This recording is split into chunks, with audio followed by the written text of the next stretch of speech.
कविता चौधरी जी के मेमोरी के रूप में। तो मैं सोचा थोड़ी सी आपको संस्कृत की बातें बता देते हैं, वो अच्छी बातें हैं, आपको अच्छी लगेंगी, घबराइए नहीं इससे। स्वॉट एनालिसिस वो बिजनेस का टर्म है जिसको कहते हैं strength, weakness, opportunity and threat.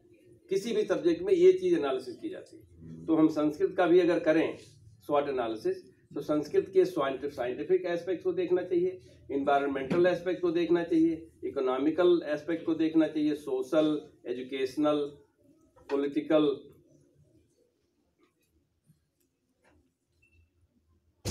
Quick Heal on Facebook जो है ये हमारे यहाँ के आचार्यों जैसा है।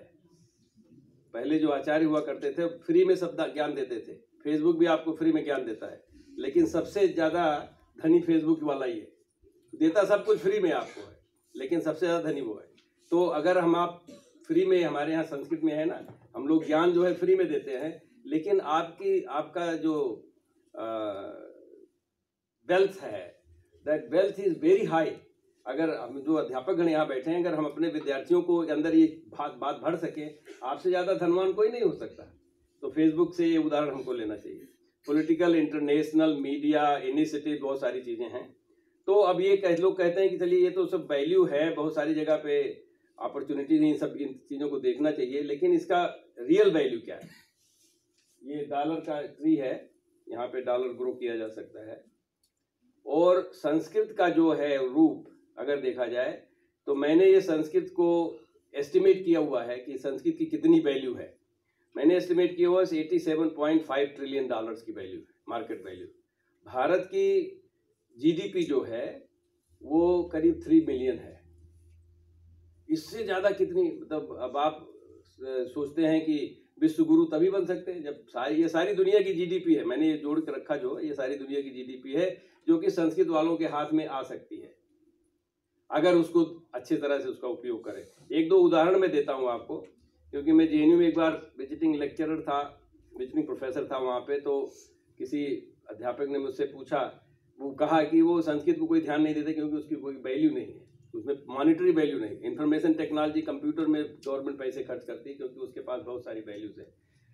तो ये मैं जितने अपने यहाँ पे फेस्टिवल्स मनाए जाते हैं उसमें सब में संस्कृत का उपयोग होता है।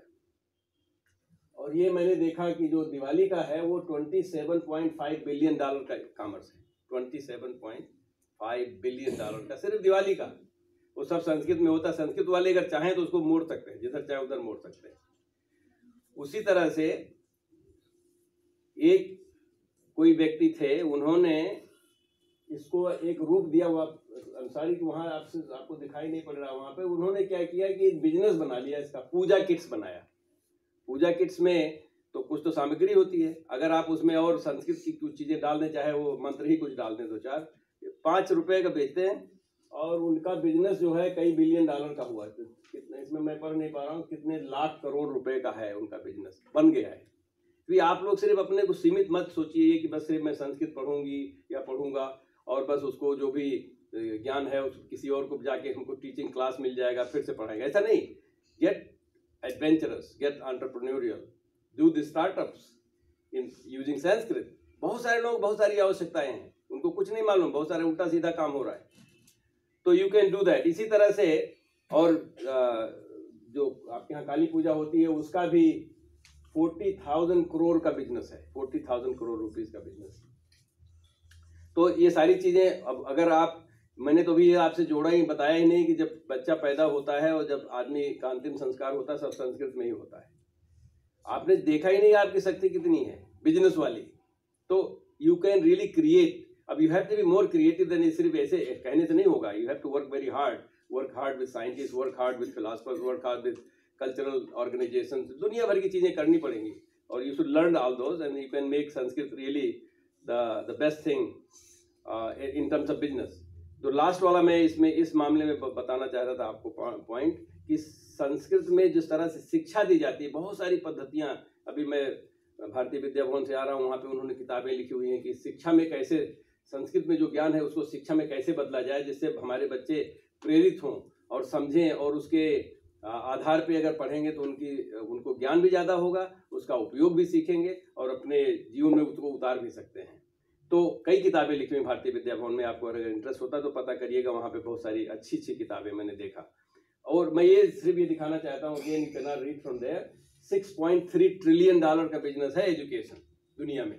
दुनिया में बिजनेस सिर्फ अगर यही आप ले ले, भारत विश्वगुरु बनने के लिए टीचर तो बनना ही पड़ेगा। अगर आप टीचर बन जाए संस्कृत की तरह कहिए, मेरे पास समय नहीं है यहाँ पे, मैं हमारा इंस्टीट्यूट भी इसमें कोशिश कर रहा है। हमारी 2 कॉन्फ्रेंसेस हो चुकी हैं, तीसरी होने वाली है कि हम भारत की विद्या पद्धति को आधुनिकरण करके कैसे इंटीग्रेट करें कि जिससे आज के विद्यार्थी उसका उपयोग करके विज्ञान सीखें और जो भी बिजनेस के बारे में सीखना चाहते हैं, म्यूजिक के बारे में सीखना चाहते हैं। जैसे अब आप लोगों को तो पता नहीं, आप लोग संस्कृत वाले हो सकता है कि कुछ लोगों को ये पढ़ाया गया है, तो अगर आप कॉन्वेंट स्कूल में जाएंगे या किसी आजकल मॉडर्न स्कूल में जाएंगे तो वहाँ पे टेबल कैसे पढ़ाया जाए, 2 2 या 4 ऐसे पढ़ाया जाता है ना। इसमें सभी लोग वही पढ़ के आए कि 2 दूना 4 वाले भी है। अब 2 दूना 4 वाले से पूछिए तो 12 का पहाड़ा भी अभी सुना देंगे, लेकिन वो 2 2 जा वाले फिर टेबल छोड़ना। ये कैसे होता है मालूम है? ये हम आपको बता रहे हैं, ये सिर्फ एक उदाहरण दे रहे हैं शिक्षा के लिए, और इसका साइंस से भी सरोकार है कि जो ये मैथमेटिक्स होता है वो हमारे लेफ्ट ब्रेन, एनालिटिकल ब्रेन का भी प्रोसेसिंग होती है उसकी, और जो म्यूजिक होती है या संगीत जो होता है वो हमारे राइट ब्रेन का एरिया है। अब वो अमेरिका में हार्वर्ड यूनिवर्सिटी के प्रेसिडेंट थे, उनको रिजाइन करना पड़ा ये कहने से कि महिलाओं को साइंस और टेक्नोलॉजी ज़्यादा नहीं आ सकता है, क्योंकि वो राइट ब्रेन वाली होती हैं, लेफ्ट ब्रेन वाली नहीं होते हैं। तो उनको रिजाइन करना पड़ा ये, क्योंकि वहाँ पे तो बहुत फेमिनिस्ट मूवमेंट काफ़ी ज़बरदस्त चलता है। लेकिन ये नहीं जानते हैं कि राइट और लेफ्ट ब्रेन आप ही का है। अगर कोई राइट ब्रेन वाला हो और लेफ्ट ब्रेन वाला हो, लेकिन तो आपके ही खोपड़ी में भरा हुआ है ना वो दोनों, उसको दोनों को जोड़ने के लिए कार्पस कलूसम होता है, वो कनेक्ट करता है। ये भी न्यूरोसाइंस वाले बोलते हैं। अब आपके जो शिक्षा पद्धति में मैं बोलने जा रहा था, जो पहाड़ा गा गा के बोलते हैं ना, 5 का 5, 5 दूनी 10, 5 तिहाई 15 को एकदम राग भर के जो गाते हैं, कि होता क्या है कि जो म्यूजिक वाला राइट हेमिस्फीयर वाला, वो जुड़ जाता है लेफ्ट वाले से, फिर आपको भूलता भी नहीं, क्योंकि जो म्यूजिक वाली चीजें हैं वो लय और राग, ये सारी चीजें हैं वो भूलती नहीं है। वो अभी आपको कोई लिरिक्स भी बोले गाने का, कोई भी हिंदी का अंग्रेजी का कोई भी, जब गाने लगते तो आ जाता है, नहीं तो ऐसे याद करिए नहीं आता है। तो वो राइट ब्रेन का चीज लेफ्ट ब्रेन से जोड़ के मैथमेटिक्स में बहुत आगे बढ़ गए लोग। ये मैं जस्ट गिविंग वन एग्जाम्पल, ऐसे बहुत सारे एग्जाम्पल्स हैं, पूरी व्यवस्था बनाई जा सकती है। ये मैं एक उदाहरण दे रहा हूँ थोड़ा सा टॉपिक चेंज करने के लिए, क्योंकि मैं संस्कृत से थोड़ा दूर चल रहा हूँ, हालांकि संस्कृत में ही रहूंगा, संस्कृत के बारे में बात करूंगा। आज का जो आधुनिक विज्ञान है उसमें सर्जरी की बात हो रही थी, तो यहाँ पे founders of British obstetrics were callous murderers. तो आपके यहाँ की विधा दूसरी है, उनके यहाँ की विधा दूसरी है। उन्होंने क्या ये कैलस मर्डरर्स, आप सारा तो पढ़ नहीं सकते, ये उनके अमेरिका का इंग्लैंड का न्यूज़पेपर गार्जियन, उसमें ये निकला हुआ था कि जो पहले जो गायनेकोलॉजिस्ट हुआ करते थे वो they were all men by the way, वो गर्भवती महिलाओं को अलग अलग स्थिति में उनको किडनैप करवाते थे और उनको मर्डर करके उनके गर्भ से की स्टडी करते थे।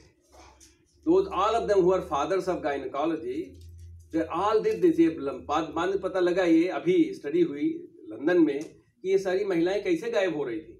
पता लगा कि ये लोग उनको गायब करके, उनको मार के, उनके बाद उनके गर्भ की वो करते थे। तो आज आपको गायनेकोलॉजी जो मिली हुई है वो उसकी देन है।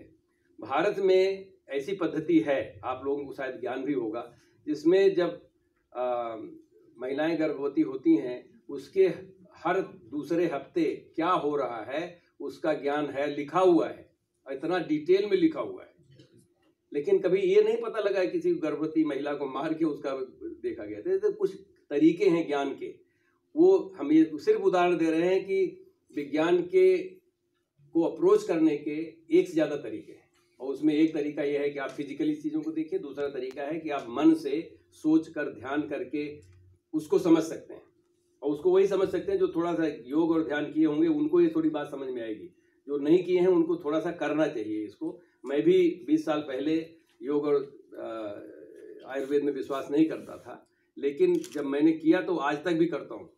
और पहले मैं अपने सेविंग किट में मेरे सब हर तरह की दवाई, पेट की दवा, दांत की दवा, सर दर्द की दवा सब रहती थी। आजकल कोई दर्द की दवा मैं रखता ही नहीं। 2001 से मैं कोई टैबलेट लेके नहीं चलता हूँ, क्योंकि आप अगर ये करेंगे, जब आपको विश्वास हो जाएगा, क्योंकि शरीर आपका है, स्वास्थ्य आपको बनाना है, तो इस तरह से किया जा सकता है। उसके लिए मैं एक दो चीजें और प्रेजेंट करना चाहता हूँ। वो ये है कि जो फंडामेंटल कॉन्सेप्ट्स हैं विज्ञान की, आज के जो विज्ञान की हैं, फिलॉसफी एंड फिजिक्स एक किताब लिखी हुई है वर्नर हाइजेनबर्ग ने, जो कुछ लोग साइंस पढ़े होंगे जानते होंगे, हाइजेनबर्ग अनसर्टेनिटी प्रिंसिपल, इनको नोबेल प्राइज मिला हुआ था। वो ये लिख रहे हैं, अंग्रेजी में पढ़ रहा हूँ इसको मैं, the instruments of modern science derive from its theory and require a comprehension of that theory for their correct use. जो भी साइंस बना हुआ है उसकी थ्योरी होती है, उसको समझना चाहिए, अच्छे से समझना चाहिए। The theory rests on philosophical as well as physical assumptions।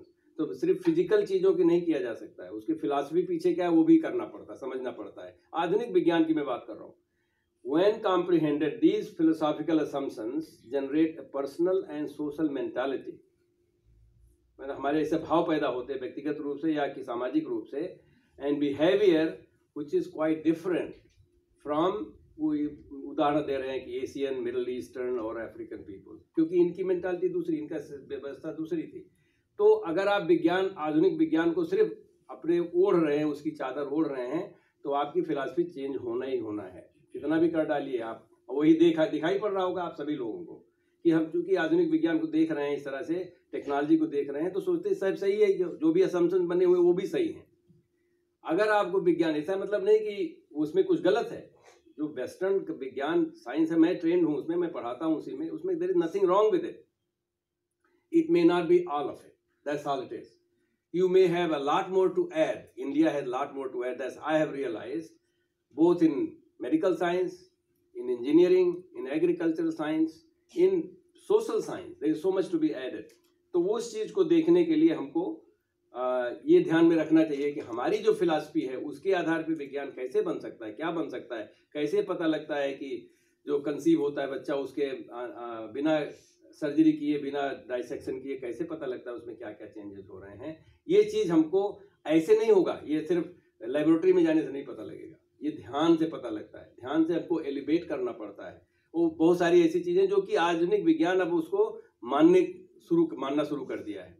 जैसे कि सर जेसी बोस ने कहा था कि पौधों में भी जान होती है, उस समय कोई नहीं मानता था, अभी भी वो नहीं मानते हैं कि पौधों में आत्मा होती है, ये नहीं मानते इतना, लेकिन मानने लगे कि हाँ उसमें जान होती है, और उसमें वैसे ही जान होती है जैसे इंसान में होती है, उसमें भी वैसे इलेक्ट्रिसिटी का प्रवाह होता है जैसे कि इंसान के शरीर में होता है, ये सब मानने लगे हुए। बहुत सारी तो विधियां, बहुत सारे जो बायोकेमिकल पाथवेज हैं वो भी वैसी हैं जैसी यहाँ पर है। अब इतना सब मानने लगे आधुनिक विज्ञान में, तो इसी तरह से और चीजों को भी मनाया जा सकता है, लेकिन ऐसे सिर्फ कहने से नहीं, उसको करके दिखाने से होगा। ये मैं उदाहरण दो लोगों का और दे रहा हूं, मैं पढ़ूंगा नहीं इसको क्योंकि समय आपको पहली बार दिखाई नहीं पड़ रहा है और समय भी कम है। एरविन श्रोडिंगर जो थे वो फिजिक्स के, उनको भी नोबेल प्राइज मिला हुआ था क्वांटम मैकेनिक्स पे, और फ्रांसिस क्रिक को नोबेल प्राइज मिला हुआ था केमिस्ट्री में, इनको मिला हुआ था डीएनए स्ट्रक्चर पे। वाटसन एंड क्रिक जो मॉडल बना हुआ है डीएनए का, वो इसमें से एक है। ये दोनों लोग अपोजिट बोलते हैं। जो श्रोडिंगर थे उन्होंने उपनिषद पढ़ा हुआ था, और उपनिषद के आधार पर बहुत सारी चीजें बताते हैं। मेरे पास यहाँ पे समय नहीं है कि हम सब एक एक उदाहरण दें, लेकिन मैं इस चीज को पढ़ाता हूँ वहाँ पे क्लास में, जब यूनिवर्सिटी में पढ़ाता था मैं, तो इसको एक केमिस्ट्री ऑफ माइंड करके कोर्स था, उसमें मैं पढ़ाता था। ये दोनों लोगों का मानना अलग है। जो फ्रांसिस क्रिक है वो अलग मानते हैं, वो भी रिडक्शनिस्ट चीजें मानते हैं। वो कहते हैं कि लोगों को पता ही नहीं था टाइम क्या है, ये नहीं पता था सिर्फ, लेकिन वो मजाक में कहते सिर्फ हिंदुओं को मालूम था, क्योंकि they like to expand the time for just for fun of it, that's what he was saying. But उनको नहीं मालूम है कि भारत की परंपराओं में युग की जो परिकल्पना है वो बहुत कुछ मिलती है। आज के जो बिग बैंग थ्योरी है, बहुत सारी चीजें जो बनी हुई हैं, उसका समय जो है वहां पे मिलता हुआ है, लेकिन अब वो उसमें भी बड़ी भ्रांतियां हैं। मैंने भी 2 चैप्टर लिखे हुए हैं, 2 आर्टिकल लिखे हुए हैं इसके बारे में, जिसमें कि मेरा जो लोग बोलते हैं कितने करोड़ 1.9 ट्रिलियन ईयर्स हमारी सभ्यता है, वो मुझे नहीं लगता सही है। लेकिन ये युग की जो बात है उसको अगर सही ढंग से देखा जाए तो सही मिलती है। तो मैं सिर्फ इतना ही कहूँगा यहाँ पर। लेकिन उसमें एक चीज जो इन्होंने कहा था, श्रोडिंगर ने कहा था कि हम जो multipleness of mind, multiplicity of mind is something that is written in Upanishad. उस चीज को अगर आप संस्कृत में देखेंगे तो एको हम बहुश्यामी से आप समझ सकते हैं कि ये हम हैं एक ही, लेकिन हम बहुत तरह के उस चीजों को सोच सकते हैं। और जो ऐसा करता है वही चीजों को समझ, जैसे एकम सत विप्राह बहुधा वदंती, तो लोग बोलते हैं कि ट्रूथ इज वन, लेकिन लोग ऐसे लोग नहीं है, वो विप्राह हैं। अब आप लोग तो जानते होंगे विप्राह की परिभाषा क्या है। वेदम पाठात भवेत विप्राह, जन्मतो जायते शूद्रा संस्कारात् द्विजुच्यते, वेदम वेद पाठान भवेत विप्रा। जब वेद का पूरा ज्ञान है तो वो विप्र है, वो कहे ये सारी चीजें। ये नहीं कि हम भी कहे कि अगर हम कहेंगे तरह तरह की चीजें तो उनमें उल्टा सीधा ज्ञान देंगे। तो विप्र की परिभाषा है, उसमें जब एको हम बहुश्यामी वही कहेगा जिसको ये इनलाइटनमेंट हो चुका है, जो समझ चुका है, जो औरों को एक्सेप्ट करता है, मल्टीवर्सिटी की आइडिया को एक्सेप्ट करता है। ये हमारे कल्चर में भी है, हमारे दर्शन में भी है। अब ये चीज मैं आपको एक थोड़ा सा दिखाना चाहता हूँ। आज के आधुनिक विज्ञान में ऐसा है कि वहां से शायद दिखाई पड़ रहा है ये proceedings of national academy of science, America में बहुत हाई क्लास का जर्नल है। उसमें 2009 में ये पेपर आया था। इसमें देखा गया था believers estimate of God's belief, मतलब वो गॉड क्या होता है उसके लिए लोगों को न्यूरो साइंस के आधार पे टेस्ट किया गया। उसमें टेस्ट में ये किया गया कि अगर आपको, उन्होंने इलेक्ट्रोड्स लगाए थे, उसमें कहा कि पूछा गया कि जो आप जैसे मॉरल वैल्यूज कुछ होती हैं, जैसे कि होमोसेक्सुअलिटी है, यूथेनेसिया है, सुइसाइड है, इसी तरह की 10 चीजों को उन्होंने रखा हुआ था। वो बोले कि जो आप सोचते हैं इन नैतिक चीजों पर और जो टिपिकल अमेरिकन सोचता है उसमें आप सोचते हैं कि आपसे अलग है कि वही है। तो उसको बोलने की जरूरत नहीं थी, वो ब्रेन में पता लग गया था, तो सोच रहा है अलग है कि बराबर है। तो जो ये 2 स्पॉट हैं फ्रंट में और बैक में, अगर ऐसा 2 स्पॉट दिखाई पड़ता है इसका मतलब सोचता अलग है। दूसरे में सवाल पूछा गया था जो ईश्वर सोचता, भगवान गॉड सोचता है, और जो एक टिपिकल अमेरिकन सोचता है, उसमें फर्क है कि बराबर है। वो और बड़ा दिखाई पड़ा है, उसमें और फर्क पड़ता है। जब वो पूछा गया लास्ट में कि आप जो सोचते हैं और जो ईश्वर गॉड सोचता है उसमें फर्क है, कोई फर्क नहीं मिलता। मतलब क्या निकला? मतलब ये निकला कि हर व्यक्ति ये सोचता है कि जो हम सोचते हैं भगवान वही सोचता है, और उसका जो रूप है आपके यहाँ संस्कृत में वो दिया गया अहम ब्रह्मास्मि। मतलब ये ऐसा कह नहीं रहा कोई, ना ही वो ब्रह्म बन चुका है क्योंकि उसको रियलाइजेशन नहीं है, लेकिन इवन सिंपल चीजों पे, नैतिक चीजों पे भी वो यही सोचता है। वो जो सोचता है भगवान वही सोचता है, उसने भगवान को बनाया है। ऐसे वहां पे ऐसा नहीं मानते, वो तो सोचते भगवान उनको बनाता है, लेकिन भगवान की परिभाषा उसने अपनी दी हुई है। जो वो सोचता है वही भगवान सोचता है। तो ये सारी चीजें हैं। श्रोडिंगर ने भी अपनी किताब में यही लिखा हुआ था, आत्मन और ब्राह्मण बराबर होते हैं। हमारे यहाँ पे again I am not going to go into details कि जो पतंजलि योग सूत्र में बहुत सारी चीजें लिखी हुई है। योगा चित्त वृत्ति निरोधा, ये तो बहुत सारे लोग पढ़ लेते हैं। एक आपके किसी कॉलेज में पढ़ाती, मुझे याद नहीं हो, अगर याद नहीं होता तो उनका नाम नहीं बताता क्योंकि अच्छा नहीं लगेगा। वो बोली कि मैं तो पढ़ के ही मुझे समाधि लग जाती, पहला ही सूत्र पढ़ के समाधि लग गया। मैंने कहा ऐसे कैसे हो सकता, मैं तो बहुत प्रैक्टिस किया तभी भी नहीं लगती। बोली उसका नाम ही समाधिपाद है, इसलिए समाधि तो लगना ही है। अब वैसे भी लोग हैं, आपके यहाँ भी किसी कॉलेज में पढ़ाती हैं, संस्कृति पढ़ाती है, तो ये तो पहला हुआ है कि ना इतना ही आसान नहीं, इसको समझना इतना आसान नहीं। योगा चित्त वृत्ति निरोधा पे हमको लगता है कई नोबेल प्राइज मिलेंगे तब कहीं समझ में आएगा। बहुत सारी चित्त क्या है, उसका स्थान क्या है, उसको कैसे मेजर किया जा सकता है, सारी बहुत बड़ी चीजें, छोटी चीजें नहीं है। लेकिन लास्ट वाला मैं करता हूँ, ये पतंजलि योग सूत्र में ये बताया गया है, और मुझे संस्कृत अच्छे से, खास करके अंग्रेजी में लिखा रहता ठीक से पढ़ने में नहीं आता। मेरे क्लेशा कर्म विपाकाशाय अपर निष्ठा पुरुष विशेषा ईश्वरा, मतलब ईश्वर को योग के जरिए बता दिया गया है। उसमें ये कहा गया है कि अगर कोई व्यक्ति कर्म फल और क्लेश से परे हो जाए वो ईश्वर आप हो जाइए, आप ईश्वर बन जाएंगे। इसीलिए हमारे यहाँ बहुत सारे लोगों को ईश्वर मान लिया जाता है जो इसके परे हो जाते हैं, या कि जो इससे परे है, जो ईश्वर होता है वो तो परे होगा ही, उसको न कर्म फल से प्रभावित होता है न क्लेश से प्रभावित होता है। क्लेश का मतलब राग एंड द्वेष, और कर्म फल का मतलब पाप पुण्य की जो बातें लोग करते हैं। तो हमारे यहाँ ईश्वर को ऐसे, मतलब वहां पे तो है कि विज्ञान वाला ऐसा बोल रहा है, यहाँ पे यह है कि आप बन सकते हैं, बनने की एक विधा आपको दी गई है। और भी विधाएं हैं हमारे यहाँ पे। जो संसार बना हुआ है, पदार्थ जो दिखाई पड़ते हैं, वो धर्म से आता है। ये वैशेषिक फिलॉसफी का लिखा हुआ है।